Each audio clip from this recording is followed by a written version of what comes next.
Rose point of view. Sige kuya, ako na ang bahala. Saad ng dalaga. Susunod na lang ako, Rose. Kailangan ko lang talagang umattend sa meeting namin dahil hinahanap na ako ng mga board members. Sagot ni kuya sa kabilang linya. Okay lang, ano ka ba? Tumawag ka na lang ulit mamaya kapag papunta ka na. Sige na, umalis na kayo para maaga kayong matapos sa check-up. Okay, bye kuya. Ini-off ko na rin ang cellphone ko at isinilid ko na sa sling bag ko. Sino yon? Mahinhing tanong ni Ate Ashley. Si Kuya Gabriel. Tinatanong kung nakaalis na raw ba tayo.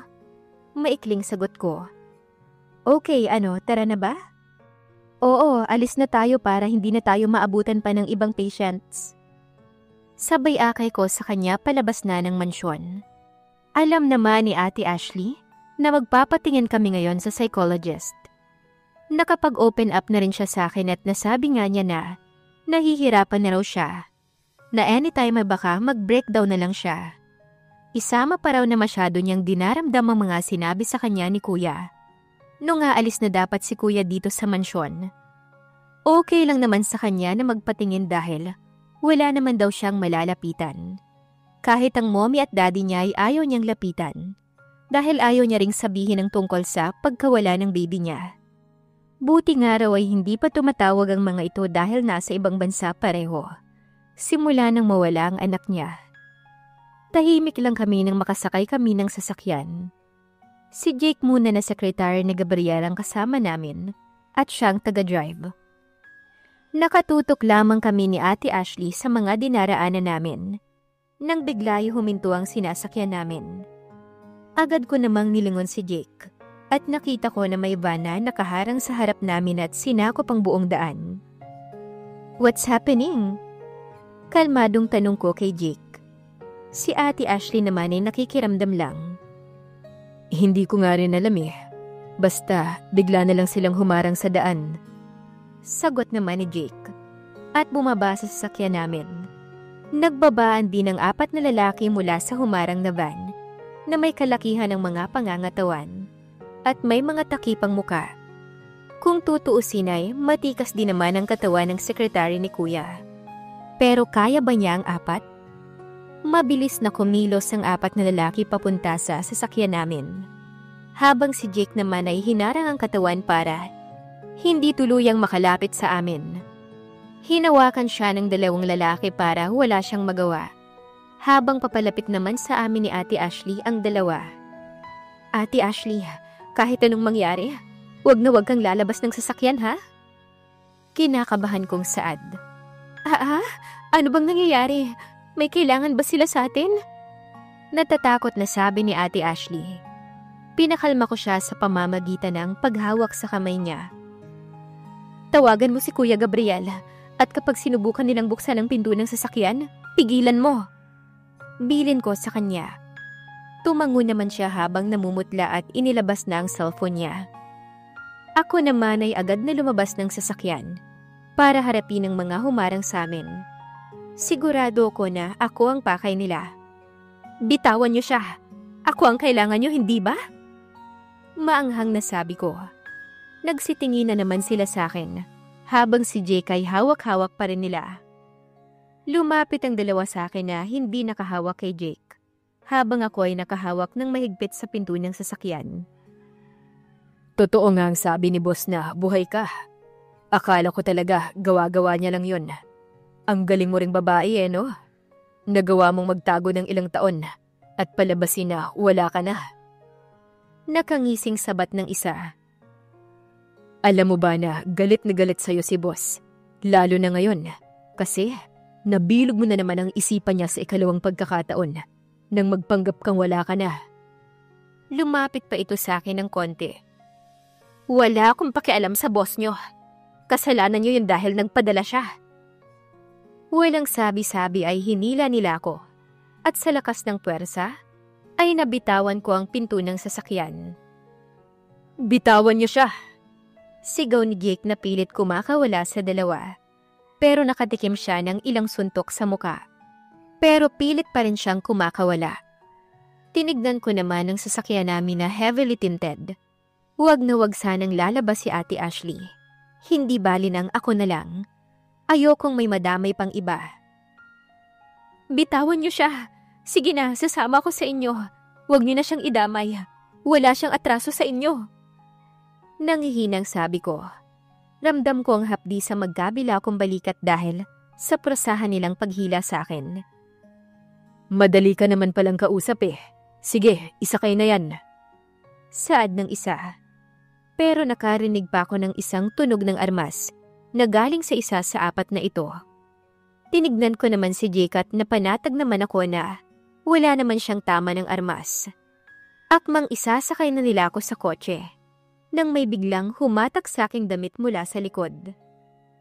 Ate Ashley! Gulat kong sabi. Nagtinginan tuloy sa kanya ang apat na lalaki na nasa tabi ko lang. Si Jake ay halos hindi na makatayo sa isang tabi dahil hindi nila ito hinayaang makalaban pa. Hindi siya sasama sa inyo! Sabay hila ni Ate Ashley sa akin palayo sa kanila. Pero itinulak lamang siya ng isa dahilan para mapaupo siya sa sahig. Pakialamera ka. Sabay higit sa kanya patayo at naunang isinakay sa van at isinunod ako. Nagpupumiglas naman kaming dalawa habang pilit kaming iniaayos sa loob ng van. Naramdaman ko na ang pag-andar ng sasakyan namin. Dahil wala na akong maisip na paraan para makalabas, ay kinagat ko ang katabi ko na katabi ng pinto na medyo nakaawang pa. Napaaray naman ito sa sakit.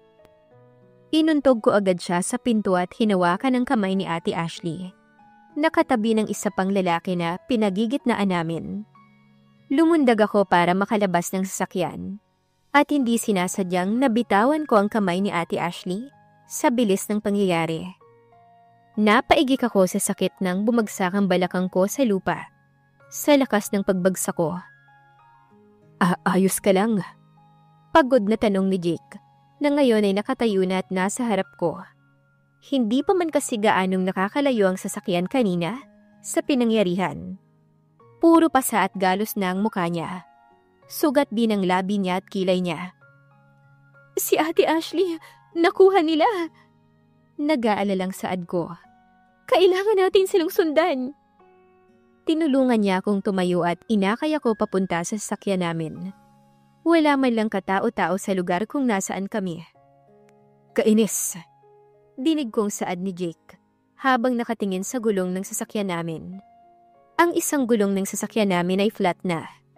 Yun siguro ang tinamaan ng armas kanina para hindi namin sila tuluyang mahabol. Isinakay ako ni Jake sa kotse habang siya naman ay pumunta sa driver's seat. Nakaagaw ng pansin ko ang cellphone ni Ate Ashley na nagre-ring sa lapag ng kotse. Pinulot ko ito at tinignan ng caller. Si Kuya Gabriel ang tumatawag. Walang pagdadalawang isip na sinagot ko ang tawag niya. Kuya Gabriel! Naiiyak kong saad. Kaagad kong tinawagan si Ashley pagkatapos ng board meeting namin dahil sa dami ng missed calls niya sa akin. Nakita ko naman kanina na tumatawag siya sa kalagitnaan ng meeting. Pero dahil nasa meeting kanina ay hinayaan ko muna. 12 missed calls sa loob ng 5 minuto. Pagkatapos noon ay hindi na nasundan pa. Inaantay ko nga na tumawag siya ulit pero hindi na. I dialed her number. Nakaagad naman niyang sinagot. Kuya Gabriel! Tila pagod at naiiyak na sabi ni Rose sa kabilang linya. Teka, bakit siyang sumagot ng tawag ko? Kamusta Rose? Nakarating na ba kayo sa ospital? Hindi ko agad nasagot ang tawag ni Ate Ashley mo dahil nasa meet. Kuya, hindi kami natuloy sa ospital. May humarang sa amin at nakuha nila si Ate Ashley. Sigurado ko na mga kalaban ang may gawa nito. Takot na sabi niya.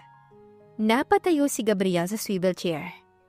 Kaya siya tumatawag sa'yo kanina ay para humingi ng tulong. Si Jake, nasaan siya? Gusto ko siyang makausap. Di ba sabi ko sa kanya na bantayan niya kayo? Kuya, wala rin siyang nagawa dahil 4 na naglalakihang lalaki ang sakay ng humarang sa amin. Bugbog sarado na si Jake at flat pang sasakyan namin. Paliwanag ni Rose. Nasaan na ba kayo? Pupuntahan ko kayo. Nanginginig ang boses kong sabi. Nandito kami sa Burgos Street, yung malapit sa main road. Sige, papunta na ako riyan. Tumawag ka ulit kapag may nangyaring hindi maganda. I'm scared, kuya. Baka kung anong gawin nila kay Ate Ashley. Narinig ko ang paghikbi niya sa kabilang linya. Shh! Papunta na si kuya. Hindi ko hahayaan na magtagal pa ng isang araw si Ashley sa kanila. Seryoso na saad ko. Mahigpit na yakap kaagad ang sumalubong sa akin nang makarating ako sa sinabing lugar ni Rose. Walang katao-tao ang lugar at tahimik ang paligid. Kuya, I'm sorry. I'm really sorry. Umiiyak na sabi ni Rose habang nakayakap sa akin. Niyakap ko rin siya. Walang may gusto sa nangyari. Tahan na. Lumabas naman ang sasakyan ng sekretary ko at bibigyan ko sana siya ng ilang suntok dahil sa kapabayaan niya nang makita ko ang lagay niya. Sugat ang labi at kilay niya. May mga pasarin siya sa kanyang muka at hirap nang makalakad. Sir Gabriel, tawag niya sa akin. Hindi ko po alam na may mangyayaring ganito. Patawarin niyo po ako dahil nakuha nila si Ma'am Ashley. Paliwanag nito. Hindi ko rin naman maatim na magalit sa kanya dahil ako naman ang may kasalanan. Kung ako sana ang kasama nilang dalawa ni Rose, ay baka wala din akong nagawa dahil marami sila. Kung sinagot ko lang sana ang tawag kanina ni Ashley, ay baka naabutan ko pang may gawa nito. Huminga ako ng malalim bago bumaling kay Jake, habang si Rose naman ay naluluha pa rin habang nakayakap sa akin. Sige na, sumakay na kayo sa kotse. Ipapakuha ko na lang yung sasakyan nyo. Ako na ang bahala kay Ashley. Tatawagan ko rin si Kuya Daniel dahil sigurado kong may gagawin yon. Dahil mga kalaban ang may gawa. Isa pa, mag-aalala yun ng sobra. Mahinang sabi ni Rose. Habang nasa sasakyan kami ay tinawagan nga ni Rose si Daniel. Nakikinig lamang ako sa usapan nila. Kaya nalaman ko na ang buong pangyayari. Sa mansyon muna kami dumiretso para magamot ang sugat ni Jake. At tatawag ako kay Cindy para makahingi ng tulong sa kanya.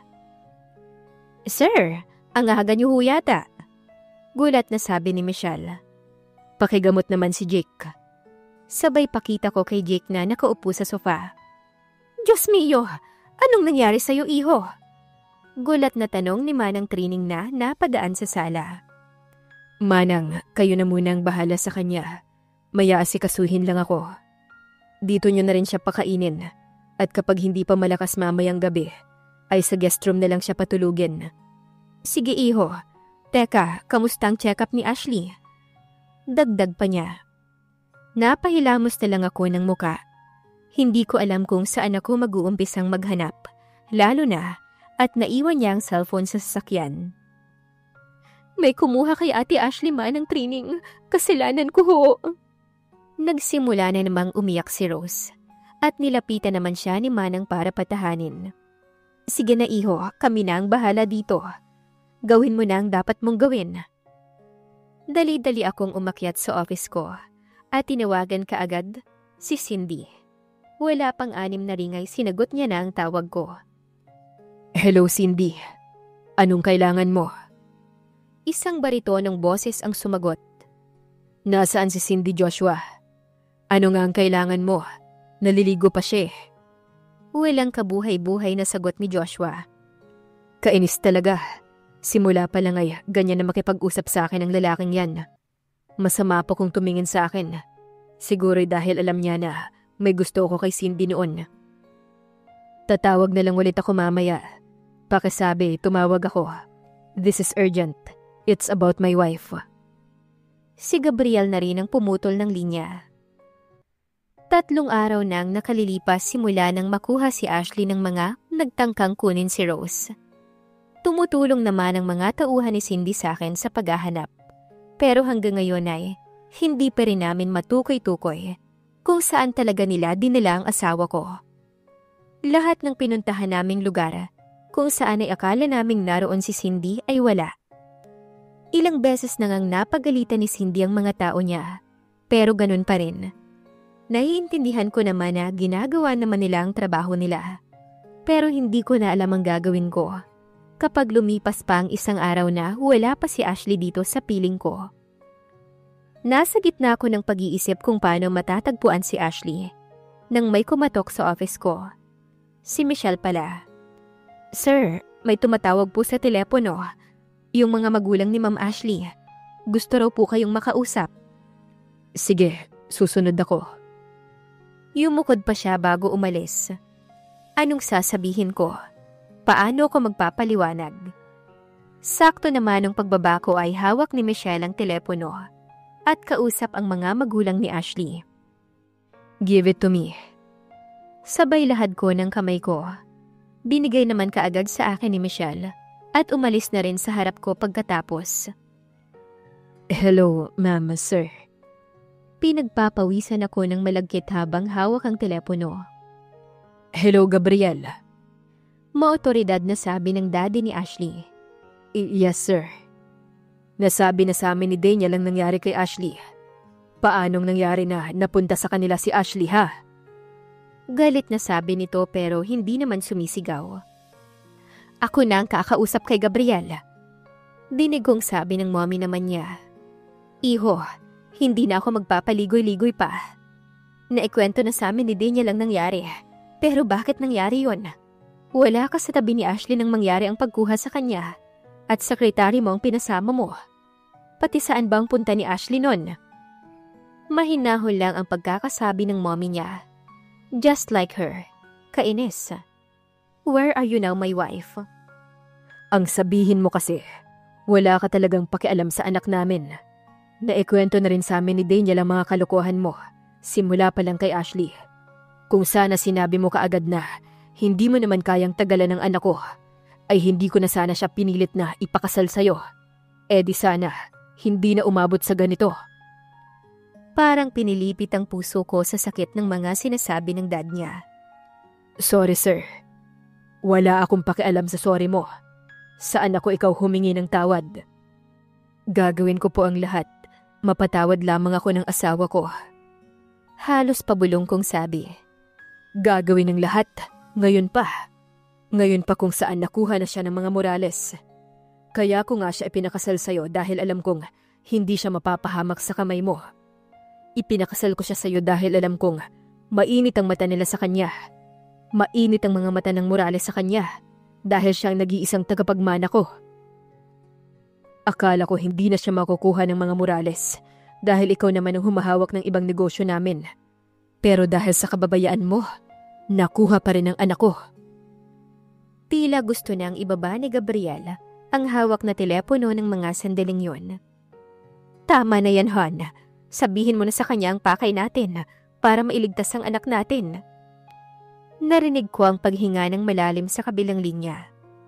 Sa totoo lang, wala na akong balak sabihin sa'yo na alam namin kung nasan talaga nila dinala ang anak ko at gumagawa na ng paraan sina Daniel para mailigtas siya. Bigla ay nabuhayan ako ng loob sa sinabi niya. Kung hindi lang ako kinulit ng asawa ko, ay ipagkakait ko talaga sa iyo ang impormasyon kung nasaan si Ashley. Bibigyan kita ng isa pang pagkakataon, Gabriel. Isa pa, para mabawi mo ang anak ko at mapatunayan sa amin na karapat-dapat ka na ikaw ang pinili namin na maging asawa niya. Yes, sir. Maraming salamat po. Sige na, gumaya ka na. At isisend ko sa iyo ang address kung nasaan ang asawa mo. Huwag kang magdala ng mga tauhan. May mga tauhan na si Daniel na papunta doon. Thank you so much, sir. I promise to do everything to please your daughter. Gabriel, I'm looking forward for that. Sige na, iho, bilisan mo na. Mag-iingat ka sa pupuntahan nyo and please, bring Ashley home. Opo, hindi ko po hahayaan na dumaan ang isang araw na wala pa si Ashley sa tabi ko. Seryoso na saad ko. Mabawi kaya ni Gabriel si Ashley? At sino nga ba ang kumuha sa asawa niya? Abangan sa susunod na kabanata. Please like, share, subscribe for more updates. Maraming salamat po.